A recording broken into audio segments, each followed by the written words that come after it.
Please be advised that this video is for the sole purpose of entertainment.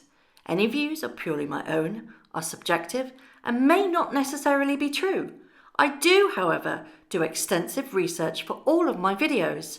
All photos have been found on the public domain, and I am using them under the fair use and fair dealing guidelines. I urge everyone to do their own research and to view this video subjectively. Well, hello my lovelies, it's Murky Meg here.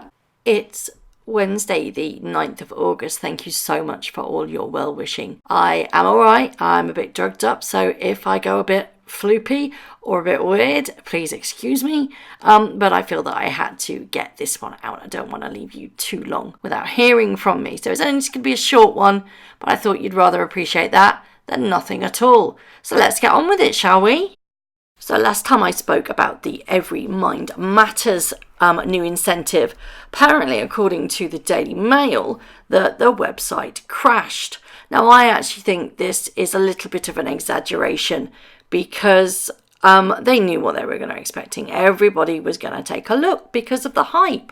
So I think that this is just a little bit more of a PR spin than it needs to be. Hype it up, make it look like they're actually working as a team. They're not. I don't believe a word of it. This was prearranged. It was a contractual agreement, and I think they had to see it through. I doubt very much that they are in a room together. One thing I did find incredibly funny was Heads Together, which is spearheaded by both the Cambridges and the Sussexes. They posted on their Instagram this amazing picture of a banana. Now, is that shade or is that shade? I absolutely love it, and I thought you would too. Do you think she's ever gonna live Bananagate down? Oh, it was cringeworthy, wasn't it? Speaking of cringy, now Harry's pal, you remember Nacho, the polo player? He's come out in defence again of Meghan, saying that she gave up everything she had to marry the man she loves.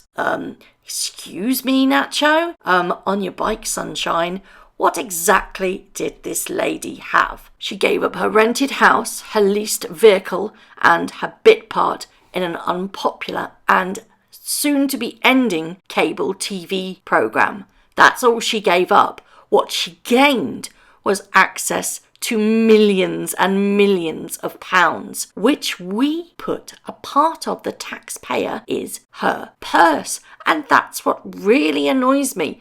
These people coming out in defence of her do not know the real Meghan. She is a narcissist in my honest opinion, and she is, as Forbes have said, the social climber of the year. She's out for everything that she can get, and you can see that. It's clear as day. The only one that can't see it is poor old Harry. Speaking of narcissists, another one has popped up in defence of the hapless too, and that is dear old Kim Kardashian. She was in Armenia this week, and she was asked on her thoughts of the Sussexes, and she applauded them for promoting things that they are passionate about, and said that she was proud of them for changing the world, and quoted, "No one's going to be perfect." How exactly have they changed the world? It's a ridiculous comment to actually make, and I don't think she actually understands that she's doing more damage to their reputation by saying this, to be perfectly honest. You really do know your reputation is tanking when the likes of Kim Kardashian just pop up in your defence. It's kind of shocking, really, to be honest, isn't it? So we had Nacho coming into defence on Ellen's show, and then Kim Kardashian pipes up, and look what was sent to me. Here we have Kris Jenner on her Instagram, her so-called partner, Corey, and we've got Ellen and her wife, Portia, there on a private jet. Interwoven relationships. It's only when you piece it all together do you actually realise what's going on. They're just in it all together, aren't they? Each to their own, one-upmanship, and playing a massive game. Now, following on from my last video, I've put a link here, and about them not living at Frogmore Cottage, I've had further messages from a completely different person. Thank you very much. I won't say your name because I'd rather keep you anonymous. She has a family member who lives near Frogmore and Windsor, and she said that if they were in residence, there would be a hell of a lot of security presence, and there hasn't been at all, and there's been very little the whole time that they were supposed to have been living there. She goes on to say that when they are supposed to have been in residence, you can clearly see because there is a massive security presence and even snipers around. And the rumours around Windsor are that Meghan and Harry stay at the palace in London most of the time.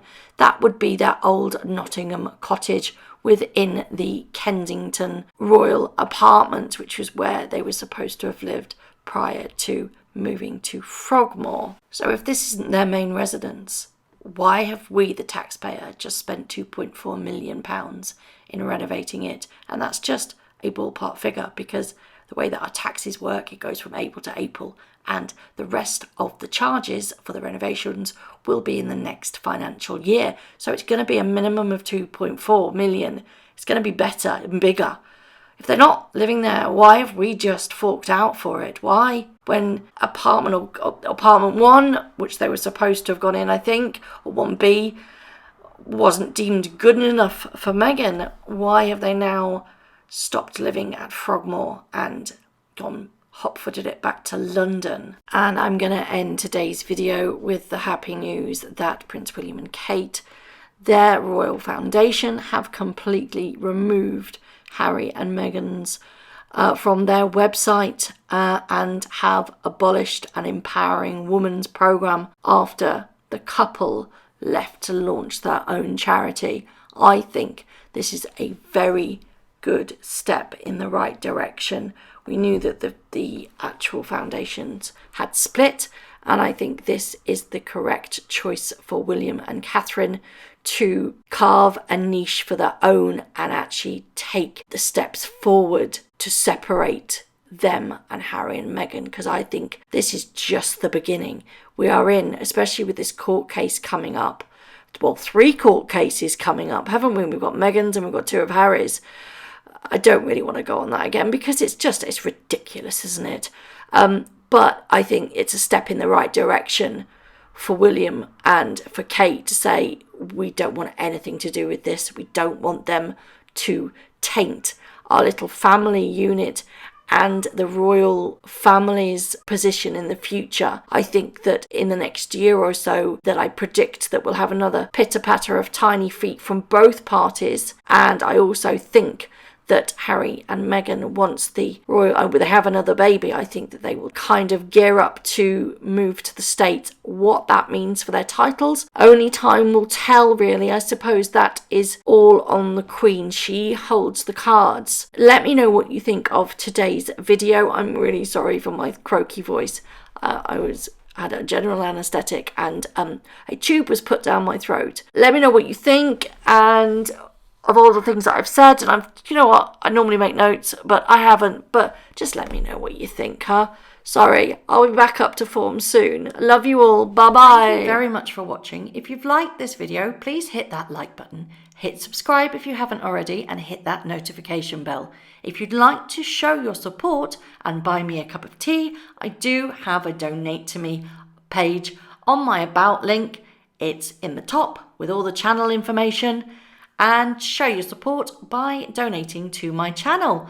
Once again, thank you very much for watching, and I will see you very soon. Bye-bye now.